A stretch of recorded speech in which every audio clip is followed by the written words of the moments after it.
The stage is now ready for our expert panel of speakers who have kindly agreed to donate their time and share their reflection on today's theme, the ethics of the end of life.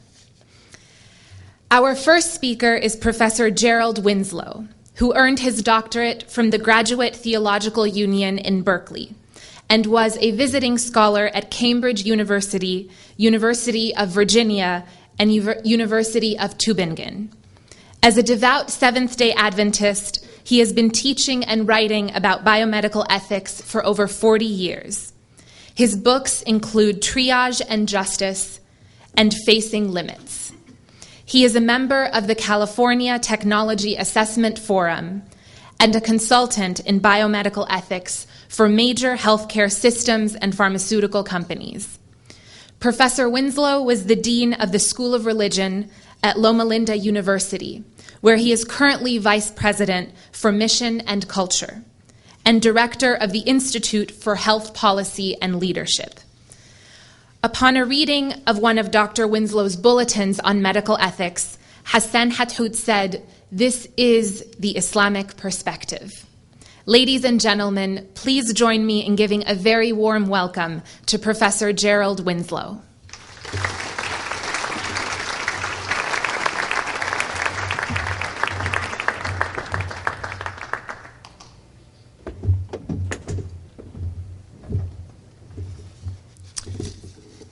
Good evening. Shalom. Peace. Assalamu alaikum. I met Dr. Hassan Hathout for the first time in Heliopolis near Cairo in Egypt.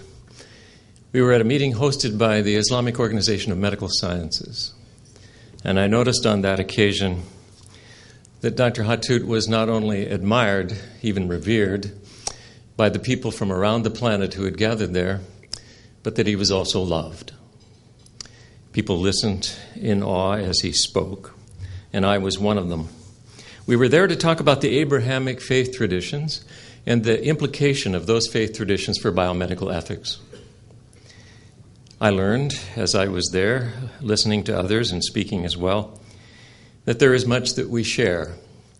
And one of the things that we share is the privilege of disagreeing with each other, sometimes vigorously. That happened too, but it happened with a sense of respect. Mostly, I learned that we share much because we share a sense of having come from a Creator who has created us to love each other. If you joined in our weekly case conference at Loma Linda University and discussed the cases that we take up in clinical ethics, you would discover that most of them have to do with end-of-life care. You would also discover that the various ways that we divide ourselves, the different labels we wear, wouldn't make much difference there as we talk about how to take care of people near the end of their lives. Now, it may seem odd, even ironic, to talk about end-of-life care when the overarching theme is for the love of tomorrow. But I think I've discovered at this end of life that only those people who share that hope in the love of tomorrow can approach end-of-life care with a certain equanimity, a certain peacefulness. I think they are better able to make sense of love in that setting. We live today in a world that has seen medicine gain a great deal of power over human lives. Historians of medicine say that it was only about 100 years ago that your chances of being helped by medicine came up equal to your chances of being harmed. Just after the turn of the last century, just after we entered into the 20th century, with the rise of scientific medicine, we had new power. The power of antibiotics eventually, and then those technologies that Lewis Thomas, physician and author, called halfway technologies. They didn't cure us, but they also kept us alive, sometimes for very long periods of time. Probably the first one could be dated in the early 1950s. It was the iron lung, now normally relegated to museums. It was a technology that would keep people alive for a time, and then they either got better or they didn't. Probably the most noteworthy one came later. It was the artificial kidney, hemodialysis. And there are thousands and thousands of people who have benefited and been given years of life from that technology. But as Hans Jonas, the Jewish philosopher, said once, every power gained by human beings is a power over human beings as well, or potentially so. And so in some respects, we have become the victims of our own most noteworthy medical successes.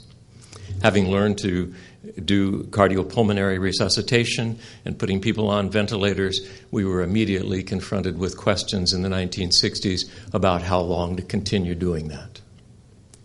And what we had started, we found very difficult to stop in some cases. So it was Ivan Illich in his book years ago, Tools for Conviviality, who said, now it's going to be in the future probably only a poor person living in a third world country who can afford the luxury of dying at home surrounded by friends and family. In our society today, about 3/4 of us will die in hospitals, usually with much technology around us. And about 3/4 who do die in those facilities will die in part because of decisions, deliberate decisions to limit treatment. So what we just heard about Dr. Hathout, a story I didn't know, it shows that in his own wisdom, he knew how to set limits on his own treatment. So did my father, who in his 89th year decided when enough was enough and refused interventions that were offered to him because he knew that he wouldn't choose them given his life plan. If you did come to our weekly case conference, and we were talking, as we usually do, about end-of-life care, I think that 7 principles could emerge that we would share in the Abrahamic faith traditions. Every one of them could be subject to discussion and debate, and I want to offer them now just to see if we can stimulate further conversation. Here are the 7. I think when people are nearing the end of their lives, we should tell them the truth. That may seem all too obvious, but it wasn't until 1986 that the American Medical Association decided that physicians should tell patients the truth, that they should tell them the truth about their diagnosis, prognosis, and the alternatives for treatment, and the physician must not fail so to inform the patient. Those of us who are of my vintage can remember when patients were not told the truth. As a child, when our neighbor Bessie got liver cancer, all the neighborhood children knew, distant relatives knew, but we were all told not to tell Bessie. She was the one person not to be told. And books on medical ethics all the way through the 1950s and early 60s instructed physicians on how not to tell the truth, that it would be uncaring. I think we've changed that in our time, and for the better.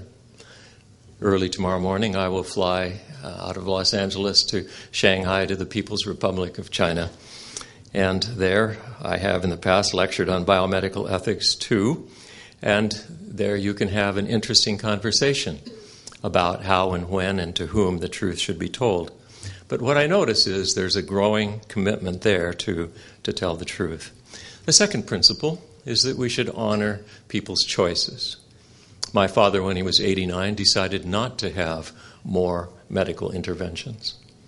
Apparently, Dr. Hathout made a similar decision. We should honor those choices because when we take away that freedom of people, we've taken away a central feature of their personhood. A third principle, we should listen to families. People come with all sorts of families in our society, and that means that we've needed to learn, and I think should learn, to be more flexible. Sometimes the family member who shows up is the drinking buddy from down the street, because the estranged family member, who on paper is the family member, may not in fact be at all a good reflection of what the patient might really want. We've learned to listen to families more thoroughly, and we have a ways to go yet. A fourth principle is that we should stop useless treatments. Much of what we have done through the power that medicine has gained is to subject people to almost a kind of torture at the end of life. We should have the good sense to stop doing those things. And that takes a certain amount of courage at times.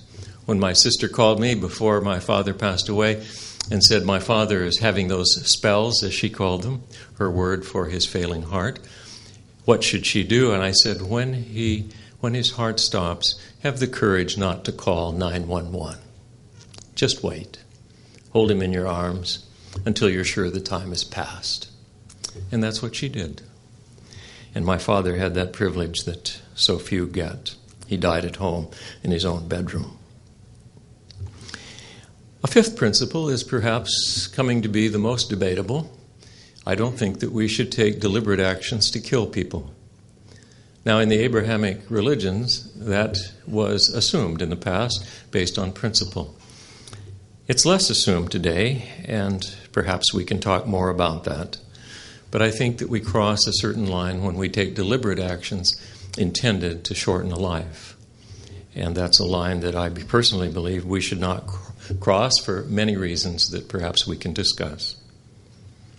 But, principle 6, we should alleviate pain to the fullest extent possible. There are those times when in the efforts to alleviate pain, we may shorten a life, but the intention is different. And we have much yet to learn. I was fortunate when I lived in England to hear Dame Cecily Saunders in London one evening, and I thought, here is a saint who's teaching us something that we in my home country, the culture that I know the best, need to learn, and that is how better to alleviate pain. But Dame Cecily Saunders, as I indicated in that fifth principle, was very much against killing patients. And I believe she had both points right. Alleviate pain, but don't kill the patient. Finally, the seventh principle, one that we're still learning about in our culture, we should be fair to people. Whether or not one gets fully excellent care at the end of life should not depend on the thickness of one's wallet. We have much to do yet in our society so that we can treat people with common decency at the end of life. Well, with these 7 principles, I think that we will have a basis for proceeding to care for people at the end of their lives in ways that are respectful and, in fact, even loving. We can do this together, and our faith traditions that we share here in this room can help us. Because when our period of history is written, it will not just be what we learned about more technology that will distinguish us, but it will be what we've learned about whether and when those things should be done. And for that, we'll need ethics. Thank you.